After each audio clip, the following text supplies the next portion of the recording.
Singahlala phansi. Manithathe ithuba. Ndibulise umuntu okuthiwa igama lakhe moyingcwele. Greetings to the Holy Spirit. Uthi uJesu Kristu inkosi. Jesus Christ is the Lord. Kubafundi bakhe. To his disciples. Ndiyahamba ndiyabawa. I'm going to my Father. Ndiyakundithandazela. I will pray for you. Ukuba ubawa niphe umncedi. That my Father will give you a helper. Ogama lakhe lingumoya oyingcwele. Whose name is the Holy Spirit. Uthetha nabafundi bakhe. He is talking to his disciples. Bagcwele izwi lakhe. They are filled with his word. Kodwa amandla izwi lakhe. But the power of his word. Abonakala. As seen. Akukhona umoya oyingcwele. When the Holy Spirit is present. Umoya oyingcwele. The Holy Spirit. Uveza ubukhona bukaThixo. Shows the presence of the Lord. Ukungabikho kamoya oyingcwele. The absence of the Holy Spirit. Uchaza ukungabikho kaThixo. It shows that the God is not there. Yolonto izwi likaThixo lisiyalayo silibandla likaThixo. That is why the word of God instructs us. Lisithi masingamenzi ibhlungu moya oyingcwele kaThixo osinxuselayo. That we must not grieve the Holy Spirit who intercedes for us. Hallelujah. Amen. Kukhona esona sono sinamandla ngaphezulu kwazo zonke. There's a greater sin above them all. Sisokwenyelisa umoya oyingcwele. The one of grieving the Holy Spirit. Awuxolelwa kweli nakweli asiyakulo. You are not forgiven here even in heaven. Ingakho xa ufunda iBhayibhile lakho from Genesis to Revelation. That is why when you read your Bible from Genesis to Revelations. Soze uyibone indawo apho umoya oyingcwele axoxa noSathana khona. You will never find a place where the Holy Spirit is in discussion with the devil. Kodwa uzambona uYesu kuLuka chapter 4. But you will see the Lord Jesus Christ in Luke chapter 4. Okanye kuMateyu chapter 4. Or in Matthew chapter 4. Egqibophuma kwinzila kudla. After he came out of fasting. Egcwele amandla. Filled with power. Egcwele umlilo. Filled with fire. Kodwa uSathana wafika. But the devil came. uSathana uJohane 10 verse 10. In John 10:10. Umveza njengesela. It shows the devil as the thief. Uthalizi lingazelanga into yobana qala malibe. It doesn't come not to steal. Okwesibini. The second thing. Lichabalalise. To kill. Okugqibela libulale. And lastly to destroy. Uqala kube kwi-presence of God. It steals you from the presence of God. Athabe namandla okwenzisa izinto uThixo angazifuni. Giving you power to do things that the Lord does not want. Ngoba into ibikubambile into yobana ungazenzi into zakhe. The only thing that kept you from doing his things. Ibubukhona bukamoya oyingcwele. It was the presence of the Holy Spirit. Umoya oyingcwele. The Holy Spirit. Ububukho bukaThixo. It's the presence of the Lord. Xa sijonga kwincwadi yeGenesis. When we look at the book of Genesis. Umoya oyingcwele ubelivakashela ibandla. The Lord visited the church. Ubengahlali nalo. He did not sit with it. Ngenxa yendlela ebeliziphethe ngayo. The way they behave themselves. Hallelujah. Amen. Ubefikela kubantu abathile. He will come to certain people. Yonke uThixo lesonyula umuntu abemnye. That is why the Lord would come to a certain Waqala person. ngoba uAbraham ekhangela umuntu azawuhamba naye. He started with Father Abraham. Wamkhupha ezweni lakubo. He took him out of his nation. Saqala apha isono se-disobedience. That's where the sin of disobedience began. Ngobaba okuthiwa uAbraham. The father Abraham. Kuthiwa phuma wena nendlu yakho. They say you must come out, you and Yena your house. waphuma noLothe. And he came out with Kuthiwe Lot. phuma wena nendlu yakho. They said you and your household. Not wena nabatshana bakho. Not you and your nephews. Ekuhambeni kwakhe noThixo. As he was walking with the Lord. Kube khona ingxaki phakathi kwabelusi. There was trouble between the shepherds. Ngenxa yendwendwe elingabizwanga nguThixo. Because of the visitor that was not called by God. Kwanyanzeleka into yobana athathe isigqibo esithile. There was a force that they had to take a certain decision. yokuba Lothe xa uphuma ngapha mina mandiphume ngapha. That when Lot is going that way, Abraham must go the other way. Waqala uThixo wathetha noAbraham. Then the Lord started talking to Abraham. Ukhona uLothe ekumele wahlukane naye. You have a lot that you must separate with. Ukuze ulive ilizwi likaThixo ncakasana. That you may hear the word of the Lord clearly. How batla utlwa lentswe la Modimo hantle. When you want to hear the word of the Lord properly, O tlameile o awana le Lothe. you have to separate with Lot. Xa ufunda uIsaiah 6, When you read the book of Isaiah 6, uthi ngonyaka it said in the year wokufa kokumkani uZiya, of the death of the king uthi Uzziah, ndayibona inkosi. I saw the Lord. Ngamanye amazwi ipresence yalokumkani The presence of this king, ibindenza ndingamboni uThixo. it made me not to see the Lord. Ewe ndingumprofeti. Yes, I am a prophet. Umprofeti ngumuntu onikeza iliso. A prophet is somebody who's given an eye Lo unikeza ibandla idirection. to give the church direction, Lo unikeza ibandla isexwayiso. to give the church a warning. Kodwa uthi ngonyaka But he says the year wokufa kwalokumkani when the king died, ndayibona inkosi. I saw the Lord. Hallelujah. Amen. Ngubani uZiya? Who is Uzziah? Ngukumkani He's the king owaqala uphatha who started reigning between 15 and 16. in 15 and 16. Wasiphatha kakuhle phambi koThixo. He reigned properly before the Lord. Impakamo ayonto uyikhethe emoyeni. He caught the pride along the way. Into edevelopa kuwe ngaphakathi. It's something that comes within you. Etime uzibona unamandla Ngesikhathi you see yourself in power ngenxa yethrone oyinikwe. because of Islam. Waqala wama kwiposition yababingeleli. You start coming into a position Ngoba ene authority yoba uyinkosi. where you have the authority as a king, Wabethwa ngeqhenqe nguThixo. and he was hit by a disease, Yena wasikhiphela ngaphandle. and he took himself out, Wabhubha at the age of 25 years. and he died at the age of 25. Wathi wabhala uIsaiah chapter 6. The prophet Isaiah wrote in chapter Wathi 6, ngonyaka okufa kokumkani uZiya in the year the king Uzziah died, ndayibona I inkosi. saw the Lord. Ndiyathemba ukhona apha phakathi kwethu namhlanje. I hope you are here in our midst. Uthi ndiyafuna ukuyibona inkosi. You are saying, I want to see the Lord. Akwenzeki uyibona uZiya saphila You enhliziyweni yakho. cannot see why King Uzziah stayed Khona in uZiya your kumele heart. umbule lapha There's ngaphakathi. a Uzziah that must die in your Khona into heart. ethi ixesha likaThixo apha There's kuwe. something that takes the time of Mhlawumbi the Lord. ngayi-cellphone yakho. It can be your phone. Yonke into echitha ixesha lakho kakhulu. Everything that takes your time, More than ixesha likaThixo. more than the time of the Lord. Loo nto nguThixo wakho. That thing is your God. Uthi uJoshua edikiwe. Joshua says, Ungakubi emehlweni eni. if it is evil in your eyes, Ukumkhonza uThixo. for you to worship the Lord, Uthi hambani he niyokuzikhangelela. said, go and search for yourself. uThixo bekhonzwa kweyihlomkhulu. The Lord that your fathers worshipped. Hallelujah. Amen. Ngiyabingelela abantwana. Greetings, saints. Ngibingelela to our host. Amen. Hallelujah. Ngibingelela obaba bonke, Greetings to the fathers, omama bonke, the mothers, osisi bonke, the sisters, obhuti bonke, and the brothers. worshiping team, Worship team. including keyboardist, Hallelujah. the Sunday school, Amen. phuthe okawufela. Ngalibizo lamaNkosi Jesu. In the mighty name of the Lord Jesus. Amen. Hallelujah. Hallelujah. Njengoba kuthethwe kangaka phezu kwempilo yakho, As they have spoken above your life, noSathana kathulanga. even the devil is not silent. Yena noThixo Him and the Lord apha kuwe ngaphakathi inside of you, babangisana ngenhliziyo yakho. they are fighting over your heart. Kuya ngokuthi namhlanje ebusuku It depends on you this evening. ngubani ozayiwina le nhliziyo. Who will win this heart? Lo uzathi ayiwine The one who will win your heart kuluzolawula kuyo ngaphakathi. is the one who will reign over you.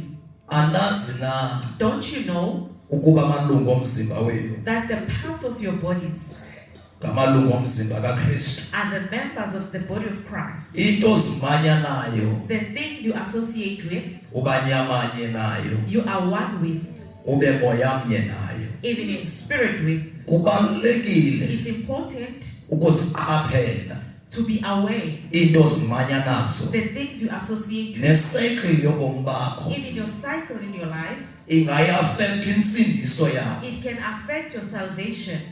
Amen. Hallelujah. Cela kancinci nje. Just a little. Uthetha ngenhliziyo yomuntu. He wants to talk about the heart of a person. uThixo The Lord ufuna inhliziyo yakho. wants your heart. Amen. Hallelujah. Hallelujah. Amen.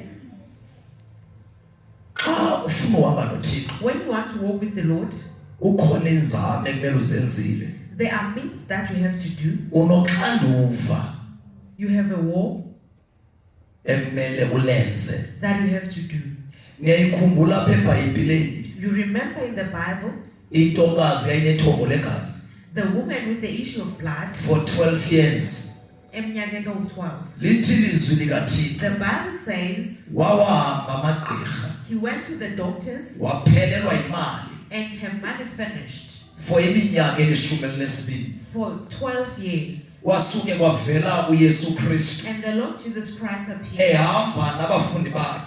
walking with his disciples. Le ntokazi yenza inzame This woman made means zokuba mandifike kuYesu that we must reach to the Lord namhlanje ebusuku. today, this evening. Ingawungenza inzame sihlangene May you make means as zokuthi you ufike nawe kuYesu. that you reach to the Lord Jesus. Uzofika ngezame zakho. You will reach in your own means. Hallelujah. Hallelujah. Zame zini namhlanje osenzileyo What means are you making ukuze ufike kuye for uKristu. you to reach to the Lord Jesus? Amen. Hallelujah. Hallelujah. Amen. Uthi John John says, chapter number 17 17. verse 4. Hallelujah. Uthi ubona bomnabo The life kukwazana naye is to know him, uKristu kunye noThixo. Christ and the Lord. Uthi kubomi ke That bonke is life. ukuthi wazane For naye. you to know them. Amen. Hallelujah. Ngobani uKristu? Who is Christ? uKristu umfanekiso kaThixo Christ is a resemblance of God, ongena kubonwa ngeliso lenyama. who cannot be seen in the flesh. Ngobani uKristu? Who is Christ? uKristu ubulungisa bukaThixo Christ is the righteousness of God obusenzileyo thina. that he has given us. Qaphela umpostoli uPawulos kwabaseKorinte besibili Be careful, Apostle Paul in the 2 Corinthians chapter 5 verse 17. 5:17. Uthi ubani ukuba uKristu? He says, if you are in Christ, Akathi ukuba uYesu. he doesn't say if you are in Jesus. uYesu kusindisile. Jesus Christ saved you, Kodwa uKristu wenza ilungisa. but Christ made you righteousness. Uthi uba uKristu sisidalwe esitsha. If you are in Christ Jesus, you are a new creation. Ukuze sisidalwe esitsha For you to be a new creation, udinga uKristu. you need Christ. Ziqale zidlule into ezidala. And the old must pass. Izinto zakho zibentsha. Your things has to be new. Uqala uqatshelwe ngabantu bengaqapheli. Even the people who never Ngoba know. uKristu ngaphakathi ufikile. Because now Christ is inside of you. Hallelujah. Amen. Amen. Usathana mawubheka la ubamba inhliziyo noNkulunkulu ibambile. As you can see here, the devil is holding your heart, even God. Kukhona apho kumele wena khona. There is somewhere that it has to fall. Ukumkani uDavide ndimthandela into enye. King David, he loves him for one thing.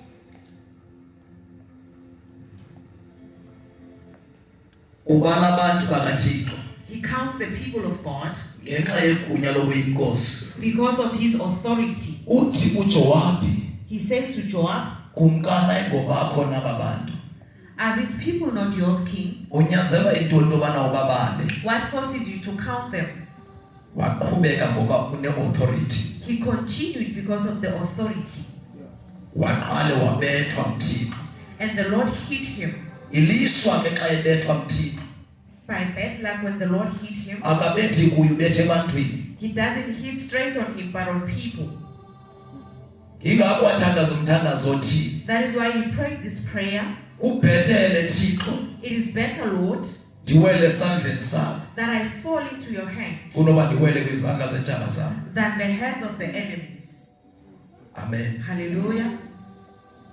Yayikumkani eseguquka He was a king when he repented, oyilibalayo ithrone yakhe. who forgot about his throne. Funeka ibandla elizolibala isikhundla We need a church that will forget the position xa ufuna uhamba noThixo. when you want to walk with the Lord. Uthi dala enhliziyweni yami He says, create in me inhliziyo ehlambulukileyo. a clean heart. Ngamanye amazwi kuthi ukuthi eyona ndawo In ingcolisekayo other words, the only place that is filled inhliziyo apha emntwini. is the heart inside a person. Inhliziyo ikwi-demand The heart is in demand, even nakuSathane. even in the devil. Sawudlula mthethe nje ngemimoya eyi-7 He will pass and talk about 7 spirits ebamba inhliziyo yomuntu ongaguqukiyo. that holds the heart of a person who does not repent.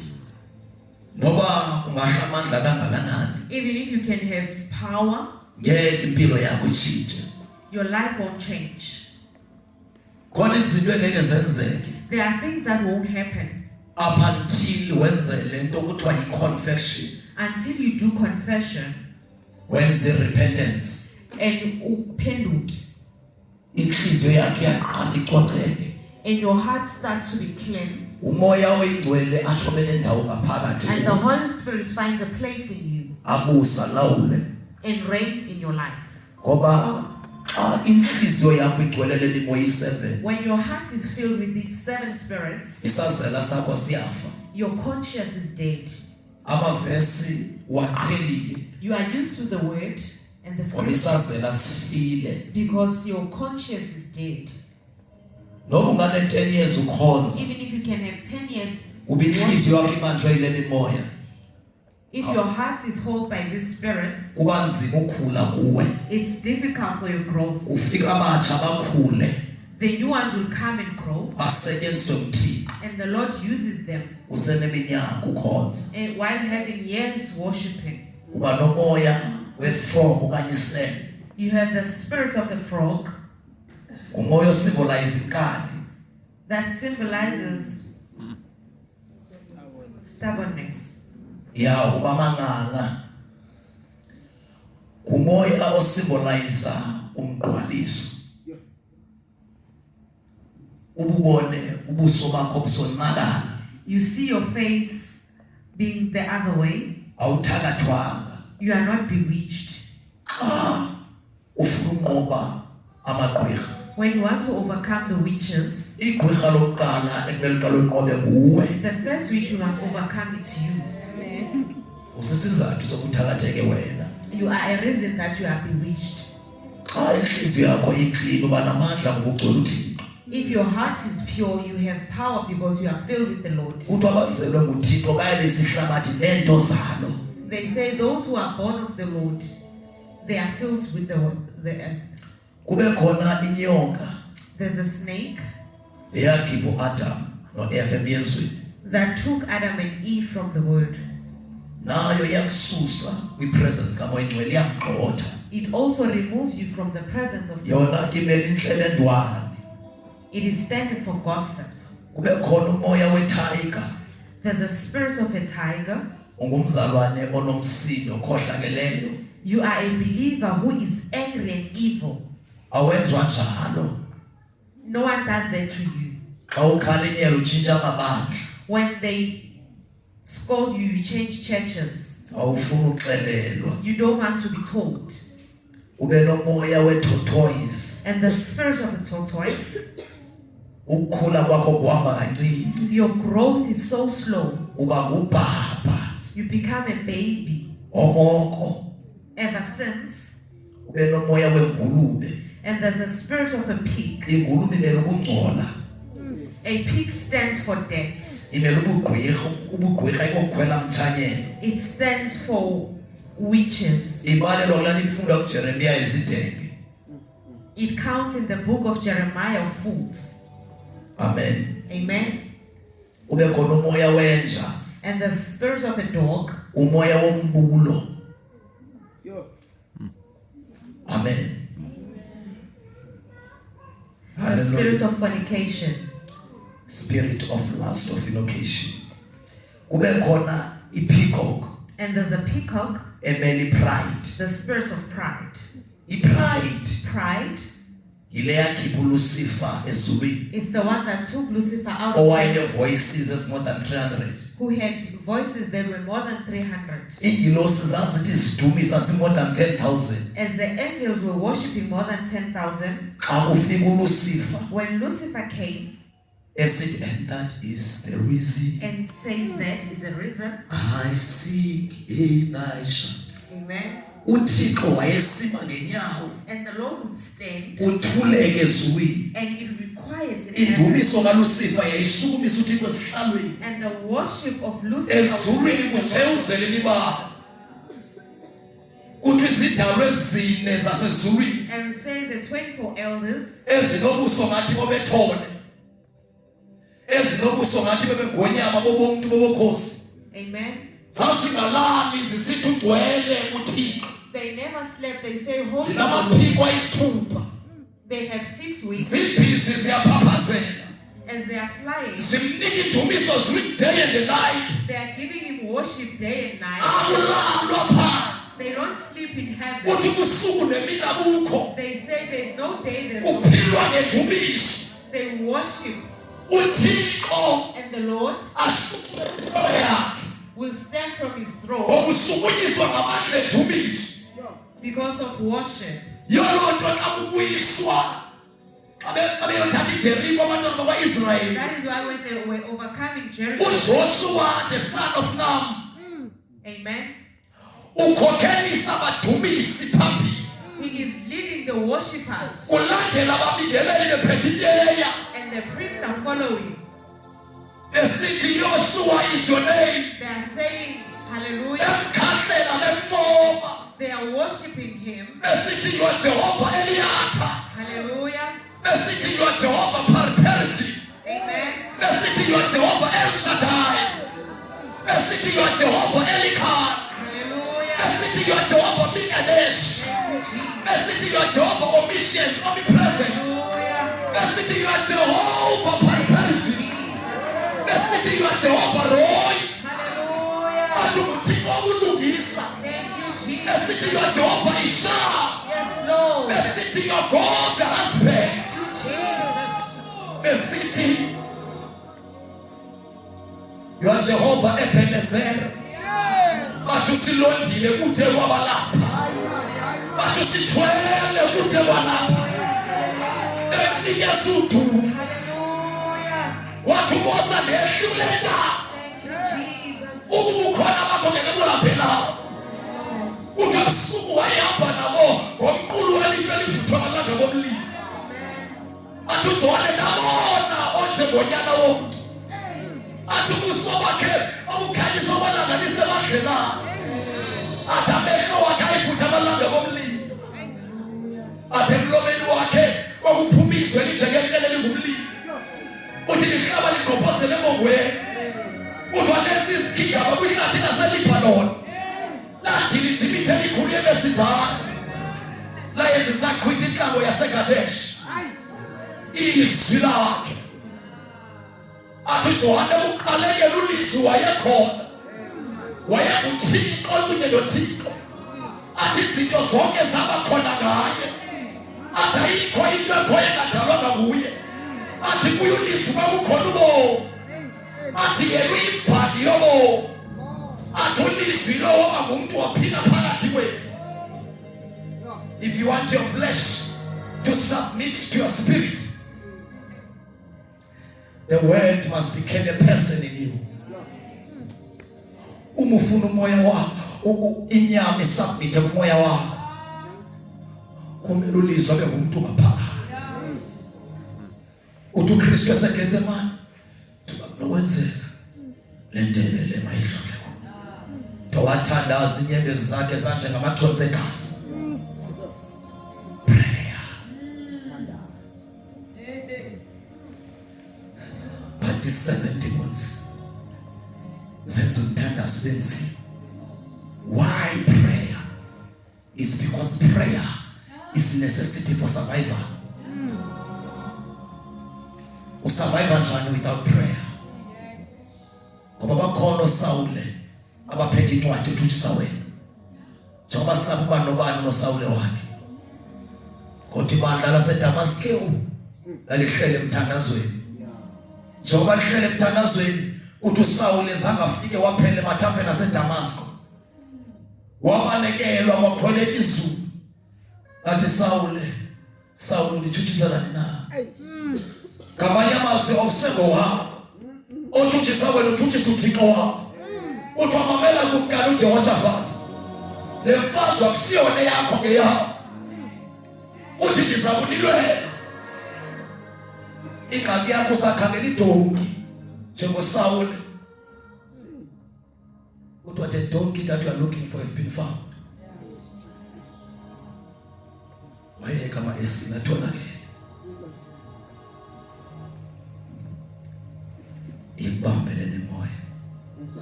Nangu moya ingcwele. Sibona izalela uyafuna ukungena batha kanandawo. Xa ufuna unqoba isono ngeke usinqobe ungasazi ba yintoni. Yintoni isono? Ngokwesibhalo. Isono ukwephula umthetho kaThixo. Sisono eso. 2 isono spiritual. Ayiko ukujona sisiqhamo sesono. Ubusela sisiqhamo. Klebengwana sisiqhamo. Awusadingi ukuthi deliverance. Isono senzeke engqondweni. Matthew 5 verse 28, ngokuyibona inkazana ihalele sele uhlexezile. Senzeka kanjalo isono. Once ungasazi, awukwazi useyisa. Amen. Hallelujah. Zawuveza nje inhliziyo eguqukileyo, enyanda uzuyiveza uzothetha njengayo. Awusithi isono sami siphambi kwami ngamaxesha onke. Uthi mina ngumama ndazalelwe ebugwenxeni. Uthi kodwa wena Thixo ndiyakwazi ufuna inyaniso ezinzweni. Uthi esitheni undazisa ubulungu. Uthi ndihlambe ngeisophe ndihlambuluke kusuku ubugwenxa bami. Uthi sithilisa ubuso bakho kuhleqo lwami. Cima zonke izono zami. Uthi dala enhliziyweni yami inhliziyo ehlambulukileyo. Uthi umoya wakho engcwele ungamsusi ngaphakathi kwami, aqala umoya engcwele abuyele ngaphakathi. Ngoba uyaza ngoba mfunayo. Kuyangokuthi umfuna serious kangakanani na. Aqala ngene ngaphakathi. Kodwa ayithilona inhliziyo yakho yangamlelisa uThixo. Kodwa inhliziyo etyukileyo uthi akayideli. Ayibenelisa akayideli. Amen.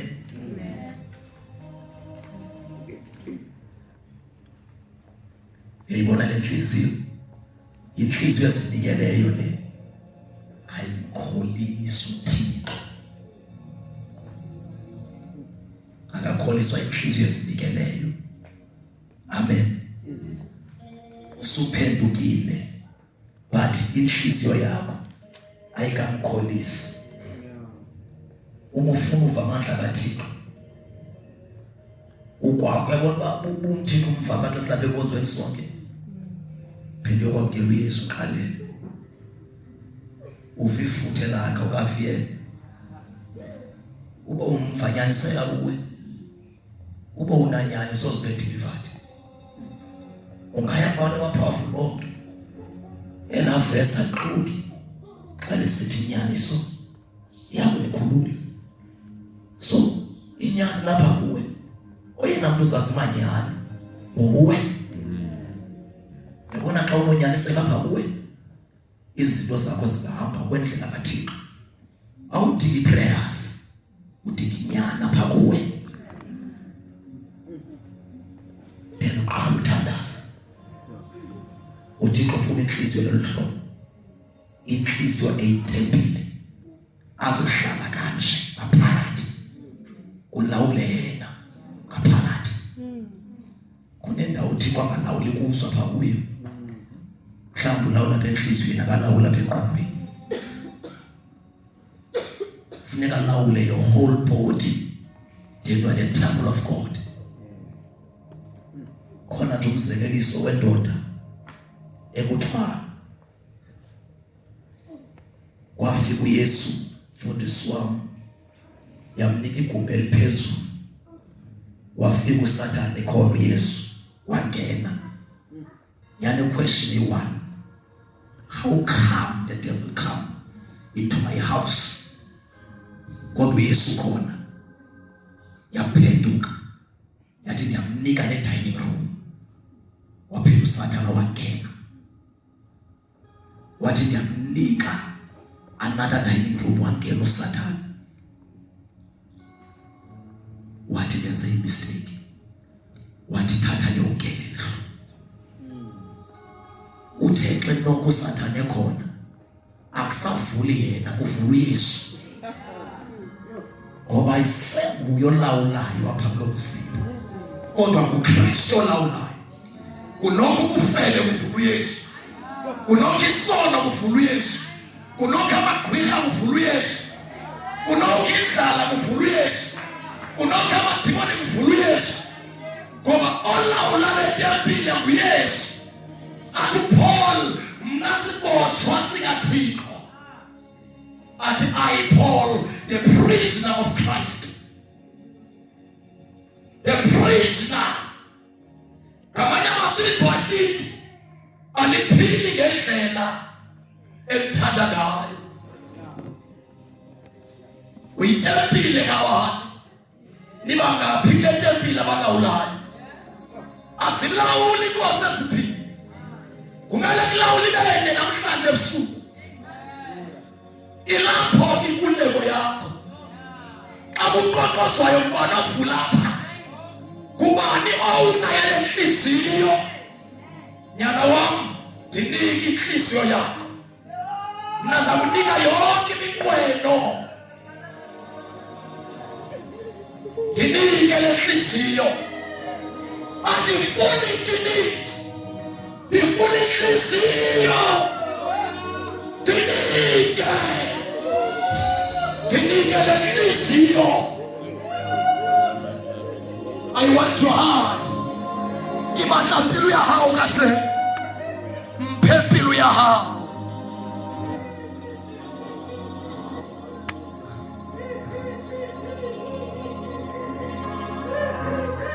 Kibatla mpilo, ndifuna inhliziyo yakho. Mama, ndifuna inhliziyo yakho. Sisi wami, ndifuna inhliziyo yakho. Bhuti wami, ndifuna inhliziyo yakho. Mama wami, ndifuna inhliziyo yakho. Ufuna ntoni apha kuwe? Ufuna inhliziyo esinikeleyo.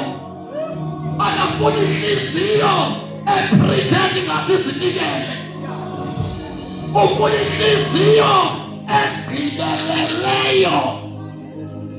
UThixo lo wengqibelelo. Uthi zonke zigqibele zonke, uthi shabalala konke, kodwa khona indoda yodwa iyoshekile. Ayadlula abapostile nabaprofeti, ayadlula abefundisi, kodwa khona indoda eyaphuka ngosuku lwesithathu. Omama abahlala edwaleni bathi bephethe amapasta oil, ayawuthambisa umzimba, bafika ithuna livulekile. Sathi sithunywa saphezulu, nimfunelani ophileyo kwabafileyo? Xa uhlele kwindawo ongafuni kuye, uhlele ngobeni. Hayi Lazaro, vuka udalule.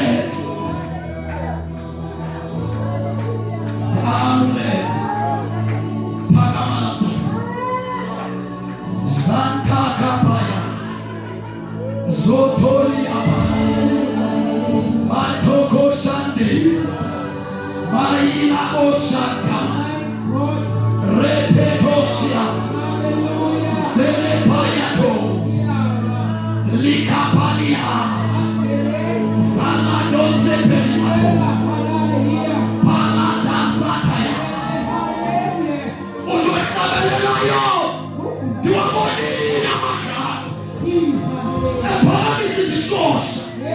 Uzo non full Zotane Alwaka lubavu luyawas kalapalato kapani ya kapaya santa mayete yage ale dutenai yafiku mfane file kalapalatosh kona wande skonza na wapa kona spiritual life. Hey. Vuga na mshaji. Vuga na mshaji. Wautangaza wena. Wamwani mwana. Wauzila. Wamwana zelelo. Wenze katoni. Waugeche. Waugeamarifa. Waunakunwa. Matala parado. Celeberia,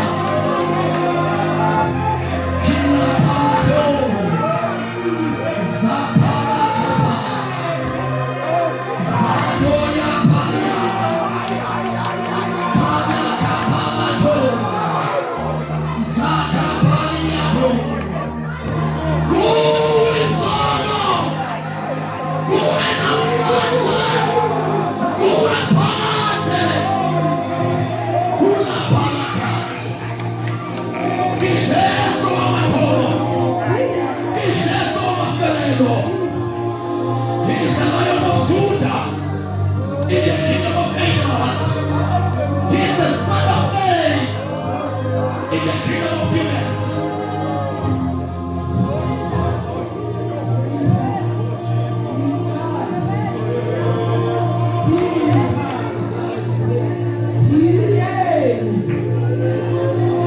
Wasiye makubwa lokha azawushabana hali. Wasiye makubwa lokha azawushabana hali. Izawukhithwa lendlu kodwa sinezakhiwo thina azakhiwa nazarani. Lesi sakhiwo siyakusho uyayiwa phela ngawo. Lungisa indaba yakho Yesu. Lungisa indaba yakho.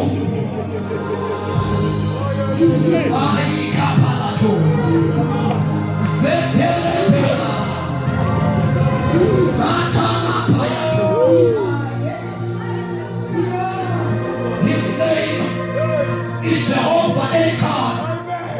Umutima umlilo zayo. Umutima umlilo otula. Atamapele 12 verse 29. He is a consuming fire. Uyasenze lo akumsebenzi. Lo akathi kungetiswa. Akathi kungetiswa. Dinike inhliziyo. Dinike inhliziyo. Yebo Nkosi ndiyavuka.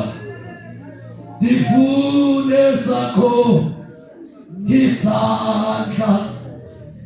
Awuyebo Nkosi ndifune sakho. Ndifune sakho isandla. Awuyebo Nkosi.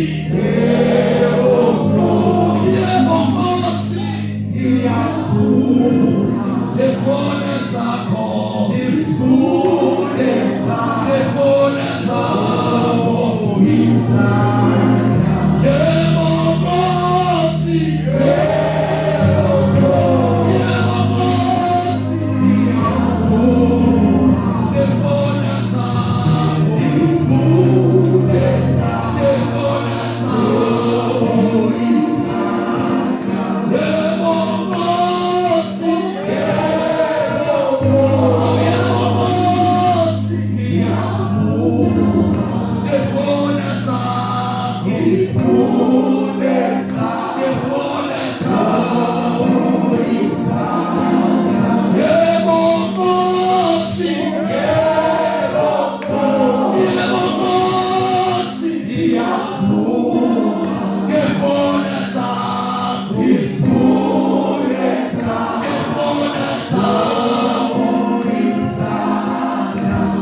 ukuthi ke ngoku asiphakamisa ingangalani yomndeni kaJuda amandla enkazimulo yakhe ngakwenu.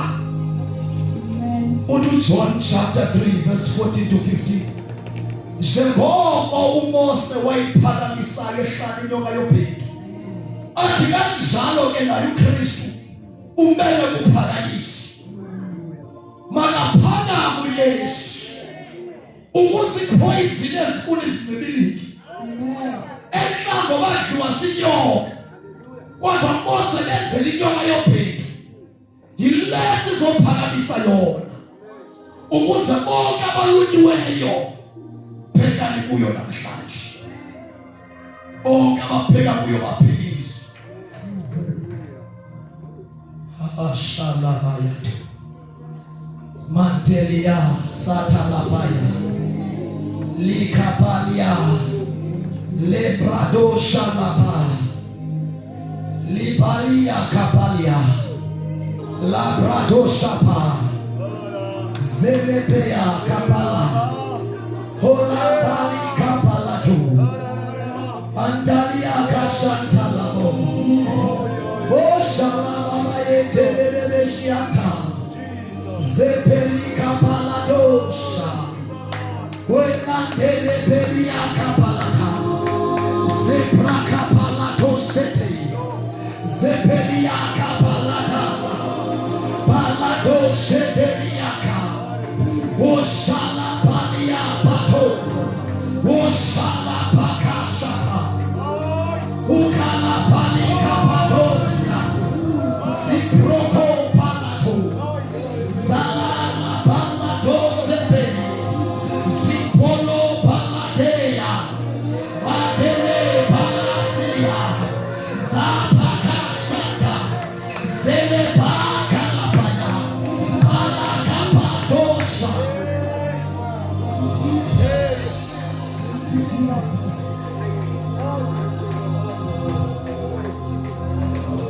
Mama Shatalaba Lipala Salapaka Zelebebe Shelebebe Zalika Palipalado Ikala Palido Shabala Zepala Pala Zelea Zepele Zeliapa Zele Palado Shabala Mandela Yakapalia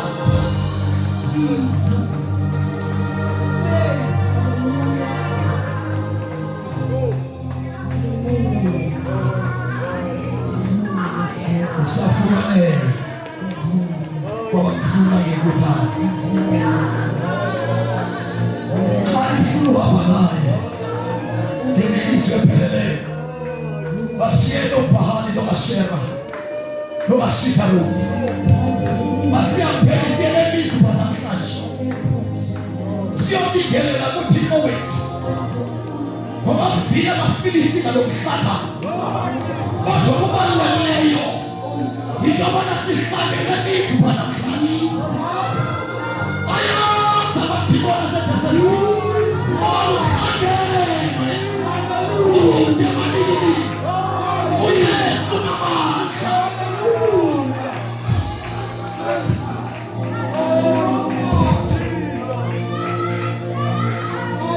Omashali galento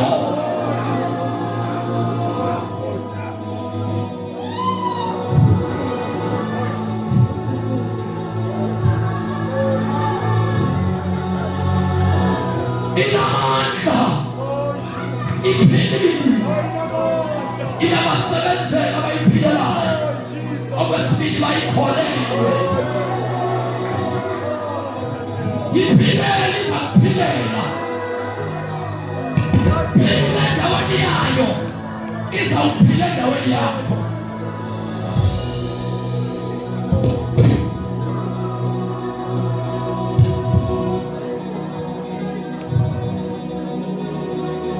Linamandla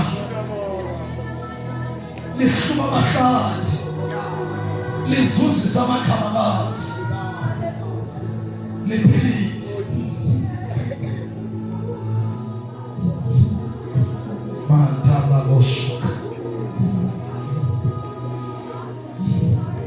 Matalabosh. Nikele enhliziyo. Ubakha biya ha.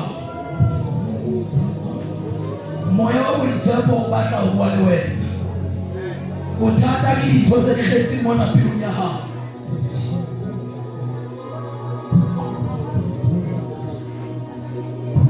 Uyabona mawungaphungula lezi zibone enhlizweni yakho. Abane ndawo boyigcwele. Funa lenhliziyo. Problem ikho ingane zomzwakho. Shalabaya.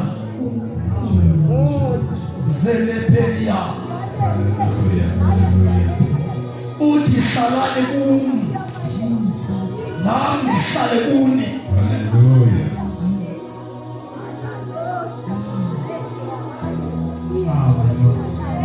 Ndiyazi noba uThixo ufuna isikhabo yena. Kuya ngokuthi unamathele na lo mdiliya.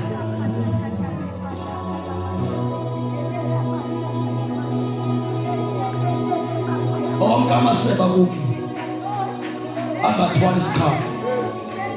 Yawasusa. Lithuba lakho namhlanje. Nokuthi unamathele kulo mdiliya. Yona inkosi ifuna isikhabo. Ungafani nomkhiwane.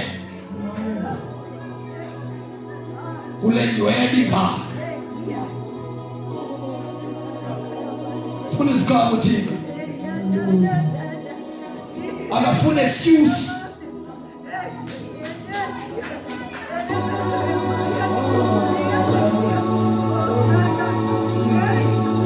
Usanamathele naye mdiliye. Usahleli nabo lo mdiliye. Umuntu ohlala emdiliye ubonakala nesikhabo. Uthi abocela into egameni lami bayifumana. Benefits sokuhlala emdiliyeni. 2 Peter 1 verse 23. Nina niyimbewu. Ithi nizelwenze ngokutsha. Ngokwembewu engeke yonakaliswa. Ngokwelizwi likaThixo eliphilileyo. Unakaliswa yintoni ngoku wena? uKristu imbewu engeke yonakaliswa. Moyigcwele imbewu zange ndeva yohlulwa. Sizelwe ngokwale mbewu. Inhliziyo yakho nikinhliziyo.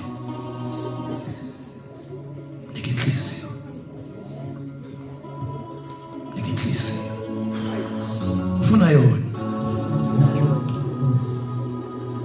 yona. Kuze kulunga umnikele inhliziyo. Suzi owna. Lawulwa nguye. Oh yini moya ingcwele. Yini moya ingcwele.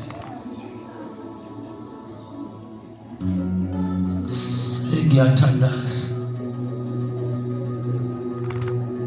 Ezinye izinto bezingelo xanduva lwakho. Ithi incwadi kaMshumayeli 10.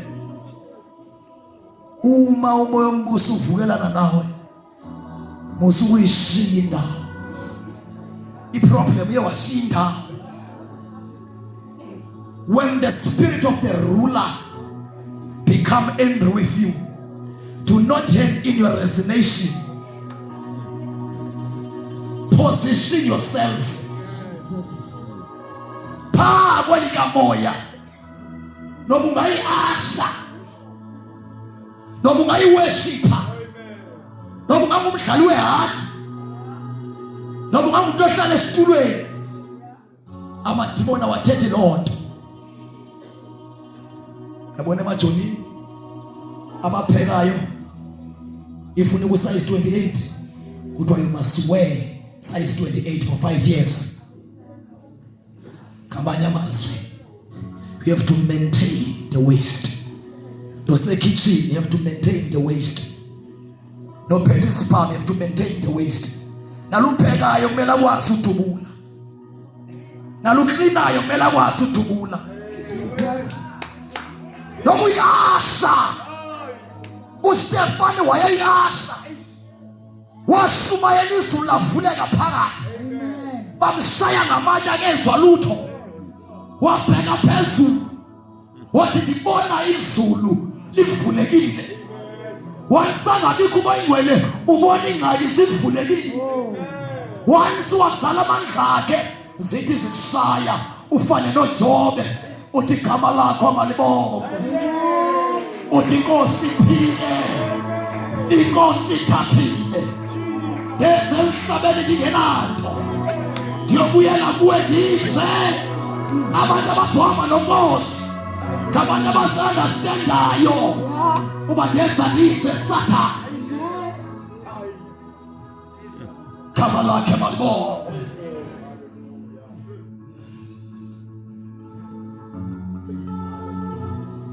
Gama lakhe malibongo. Abanye abantu balahlekelwa yi-presence ngenxa yento eziweak. Bulala lo moya ocomplain apha kuwe.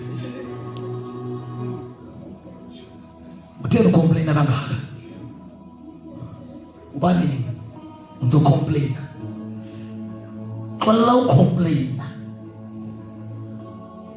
How badla uzamale? Xala ucomplain.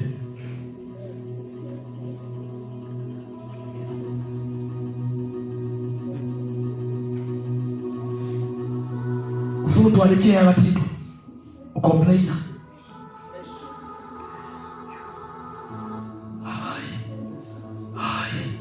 Hi, Masalwa. Hi. Ina ikajikeya. Ikeya. Bamba le bhaji kama semvu.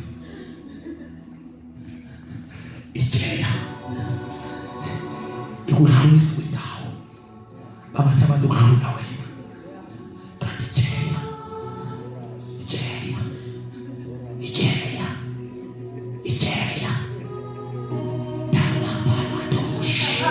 Salaparia Palakabash Ikeya ukhona ikugcwalisa ngokwa akomandla abadilikayo babhijela babisisa lento.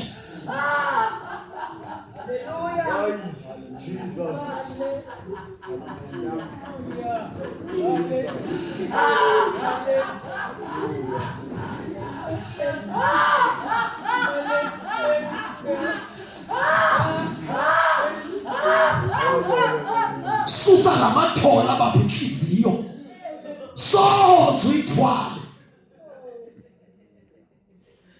Ewe liyajisa ibisi longeminamali, liyajisa ibisi elizingxaki zakwakho, kodwa ithi londa amathola yagcina. Uthwala lento uvela izikhamu zaThixo, shiya amathola apha enhliziyweni yakho.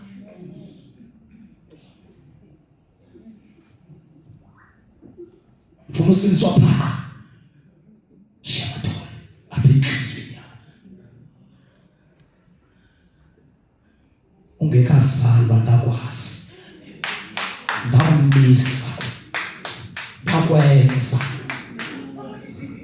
Oyena mntu wazingcono ndim ndikuthixo. Ndikwazi ungekathandazi, ndithintelwa ngamathole lakuwe ngaphakathi. Athintele intsebenzo yakho, ndingakwazi usebenza kuwe. Sometimes ubungekuthandazi, ubungandithumisa ndenze, kodwa amathole ayithintele intsebenzo yakho. Ndonhle abantwana basuke barheka kubo, balishile namthombo wamanzi ophilileyo. Ukhangele apha isolution, khangela wakho amacebo, khangela wakho amacebo. Hayi abasebenzi, usenenzame zakho. Wabayeko Maria belila wafula zalo wafika ku day 4 enuka ngoba bafuna ukuphazanyiswa susi bezimphazamisayo angene lenhliziyo funa yona uyayidimanda uthi mayibe ngcwele lenhliziyo indlela khonzwa ngayo iformula engeke itshintshe noma ungayizama oluphuhlobo kwayeke nomyalezo wakhe ayo massage message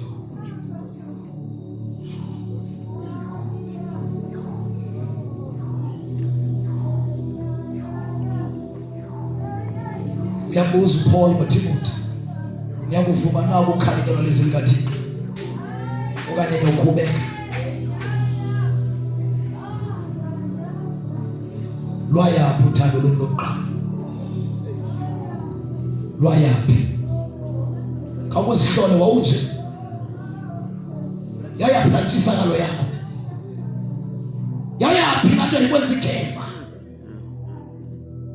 kanti ikwenza udakase wafika amathole amabalekisiyo tibhayibhile khumbula lapho wekhona ukulungisa thina ubanda ndilande hlala nakushushu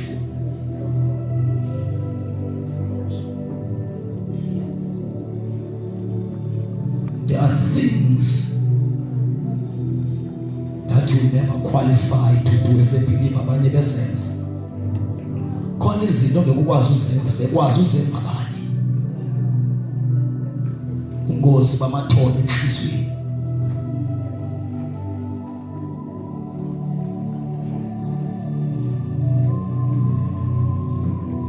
uMary was 16 years old kufika ingilosi ethi Gabriel ithi uzomita uzali indoda uthi igama layo uYesu uthi yoba ikumkani kusibe phakathi kwithrone kaDavida uyise eBethlehem uthi uMary anazani nandoda I am a vision izawenzeka kanjani lento uthi umoya oyingcwele wokusibekela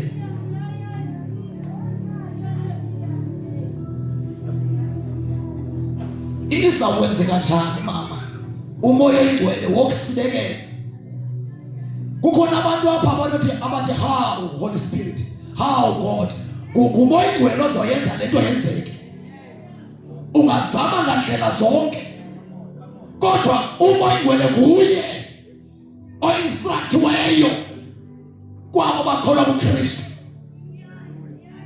uye ozoyenza yenzeke kodwa wokusikakela wadula ukuzala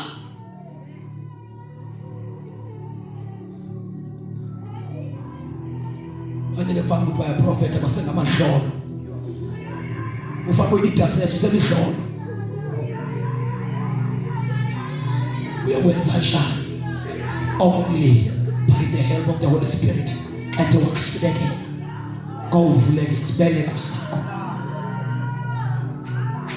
sisavalekile kwalokuthi ngoba usayigubungela inhliziyo ethe wakusibekela uzoqala uunderstand eliversity izinto ezingenzeki kubantu ziyenzeka kuThixo kodwa ngoba sibekelweyo kumoya oyingcwele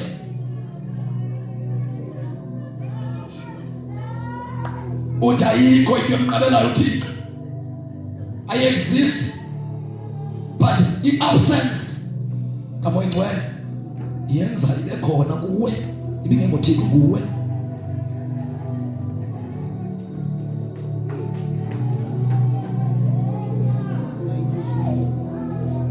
kawube kuhana namhlanje yazi khona uphelina wakho ayobhazana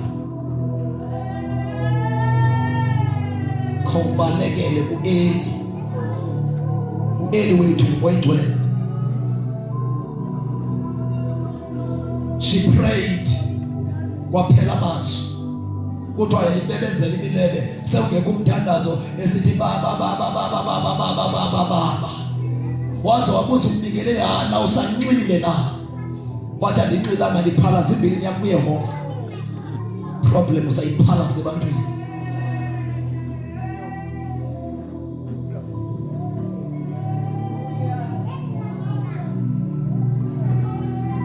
Ndavuya ke bethi ku basambenzile endlini kaYehova.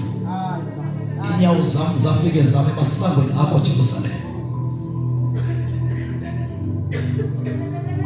Hallelujah. Uzomitha bathawuzana ndoda. Kwento lizokusibekela.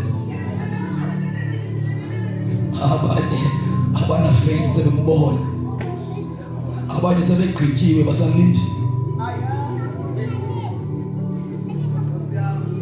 Lento uyikhangele lapha kuwe. Xa iproblem selidlolo spiritual.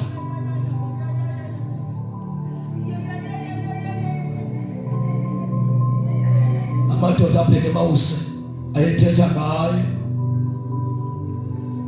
Uthi wafika wasondela kuwo wathi indaba zini ezizibokolayo. Bathi singoYesu Kristu ebesithembele ngaye. Basuke bambulala. Indoda ibinemiqondiso. Bathi waphi nawe? uYesu waphelela wahlahlela umnyovana. Athi hlala nathi. Litshonile ilanga. Litshonile ilanga. Litshonile ilanga.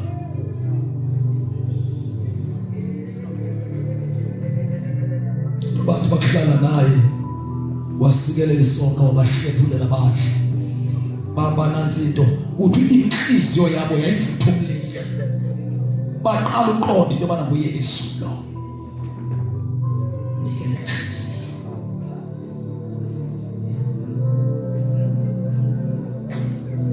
Awuzuhamba naye ngemizwa yakho. Phansi ngama emotions. Fune ngomoya. Thulisi akhonzwa ngalokho umoya. Ubugcwele inyaniso. Leso. Yabona izifika zine. Ukuthi ubambelele ngazo. Uziqinise.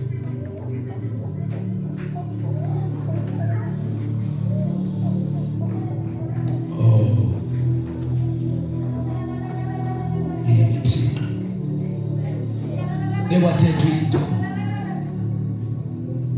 apha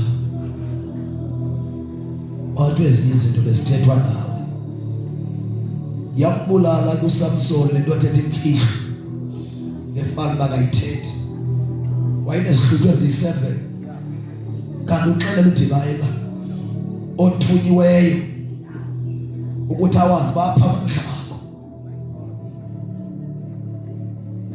Not every vision you have to express it or expose it. Hleze ukuthi uveze isihluthwe sakwezi7 washiwa ngamandla bambopha kodwa belithi izwi woba mahlula kaThixo azafe. But carelessness yamenza woyiswa ngabantu afanele ukuthi uyabanqaba. Nawe izindolwana nazo zinto siqobayo. But carelessness.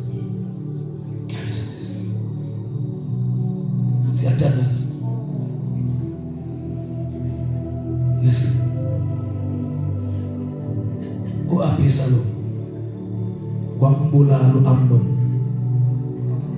ngenxa yepain enzokuthatha wakhe wabalekela eGeshuri. uJowabi wamlanda. Sizoma phambi kwakho njengoJowabi. Uzolandwa uThixo. Awuzizwa mntwini phansi usiwa enkosini. Wathi ukubuya uAbhisalomu wathi ndiphume eGeshuri ngoba useless into abantu belapha ndingabubona ubuso benkosi. Andikwazi Abhisalomu olapha into bana uphuma kweyiphi iGeshuri Kodwa selapha thina sifuna ubona ubuso beNkosi.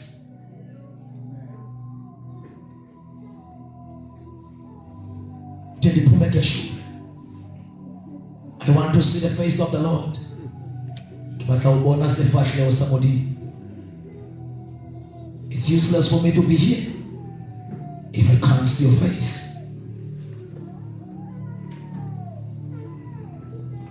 Bokuzibuza xa wethu usindise lentoni. Wesibini usibuza bayintoni insindiso. We are praying. Salvation is a preparation of eternal life. Uba kumele ulizambalo uzaqhutyulwa ngemesi. Ukuyikhaphetsha kumele sikunqunqe. Ngoba uzokwazi ungena ku-maturity. Intoni i-maturity? Kula ufakwe embizeni ubekwe estovini uthi banomlilo uhleke. Awuzuhleka ulikholwa undiselile. Ii-tools zezifana. Mhlambe yakho libhozo, eyakho liheqe, eyakho kupusha, eyakho lizembe, eyakho ifortune, eyakho ibheki. Abanye banje komhlaba onegolide. Amadimoni azakuba yaqoqelela. Atsalwa igolide ngaphakathi. Bayingekho umoya ingcwele azoqhubuzela. Moya ingcwele njenge-shield. Akho moya udlulayo kumuntu osele amandla moya ingcwele. Uyibonisesa. Wansangabe kuba imfama. Onke amadimoni apractice kuwe. Kuba litshotho ubhelela imoya. Kuba sisikhoba uthi amachuku angene ndawo nasecaweni.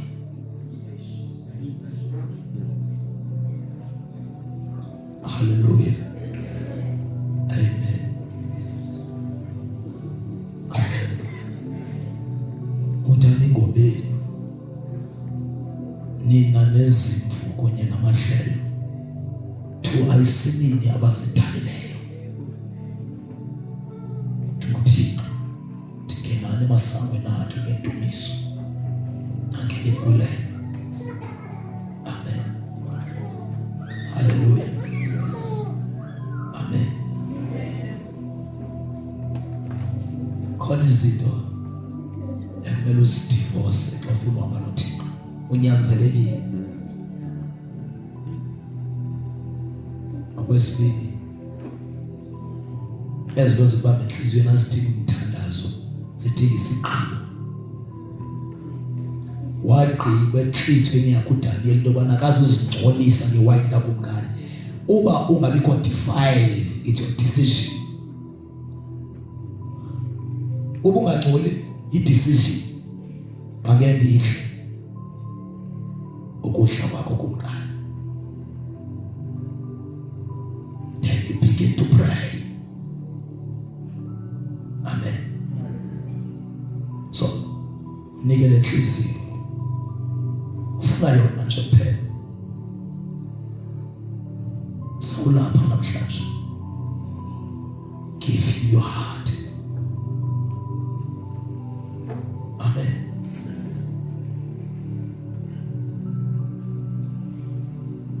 Abanye mfundisi moya ingcwele wenza kanje. Ahlule. Akwazi ukungena.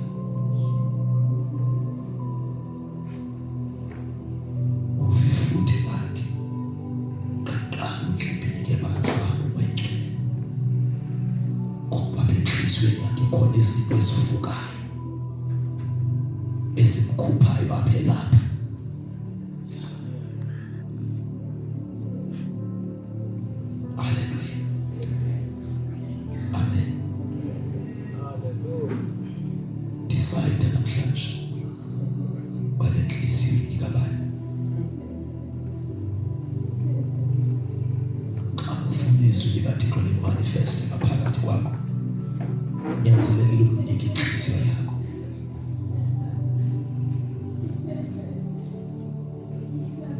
Ubuyazi ba awulobandla likaKristu xa ungena moya ingcwele kuba lashiya umoya.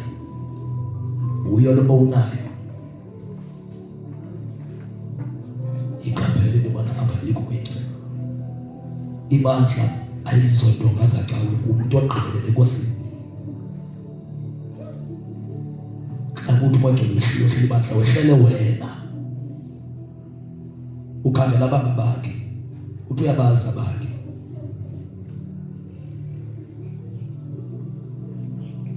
Amen. Masifale kalamazwi athethwa kuMatthew chapter 13. Bayabuza abafundi. Mfundisi, ubungatyalanga mbewu inhle na apha kwabazalwane? Ngeke kunjani. Kwenzeke ntoni? Ngela xesha benilele ubuthongo no, ngela xesha bena careless ke kwafika uChaba na message. Wahlula umthiza kaphakathi. Endeke khona ilizwi linamandla. Khona isizi okanye isigaba whereby uNkulunkulu masiyeke umfundisi wakho. Sikhule sobili. Uthi umthiza okhele phapha.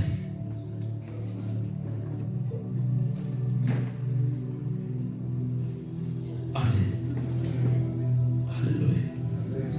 Siyatandaza.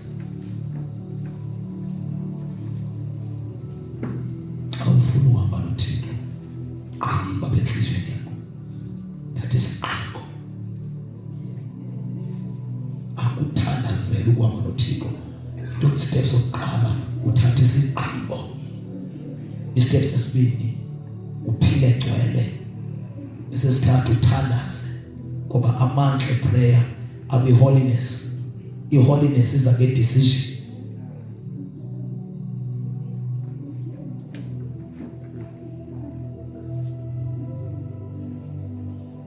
Nawe ke uzoba imiphumela yezigqibo zakho namhlanje. You will be the results of your decision. Enhlizweni yakho njengoba sithandaza.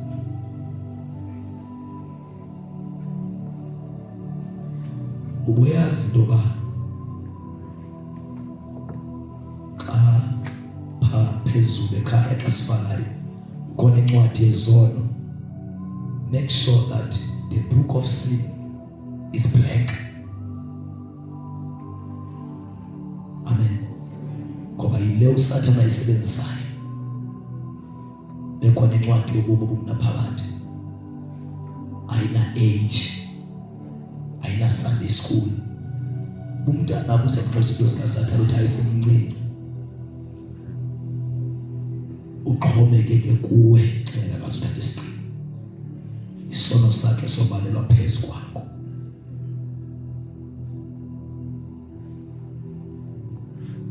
Kwelika moya, each and every piece of sin is a big deal. Ewe sinike phambi kwamehlo wakho, but phezulu siyakhawunta. Kwelika moya uyile nto yiyo. Awukwazi ukwenzeleleka. Uvela phaa. Inumber plate yakho iyavela well beside. Bakhona i-brand line esedlulayo. Matthew 25 iziyatha ngapha ingqondi ngapha. Ingqondi ngaba xa kuthethwa izwi baphenduke. Iziyatha ngaba bathi noko nisemtsha. Nisenexesha. Nisayithanda lento. Ilasinekeni yakho. Khawuku wenza self introspection. We are praying. Andiyazi into eyenzekayo empilweni yakho. Inyaniso lapha kuwe. Nyaniseka lapha kuwe tonight.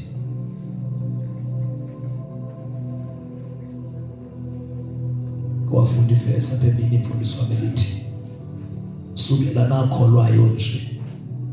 Nake namamkela na umoya oyingcwele. Kodwa mina ndinombuzo.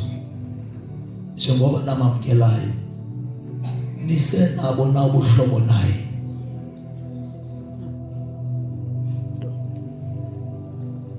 Uba uyaqonda uba uqinisekanga.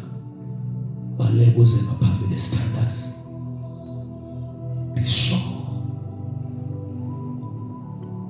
If you are not sure about your relationship with the Holy Spirit, come, let us pray. Oza ngaphambili, baleke uze ngaphambili. Sizothandaza bazalwane. Do it for yourself. Senokwenzeka unayo moya ingcwele. Relationship with God.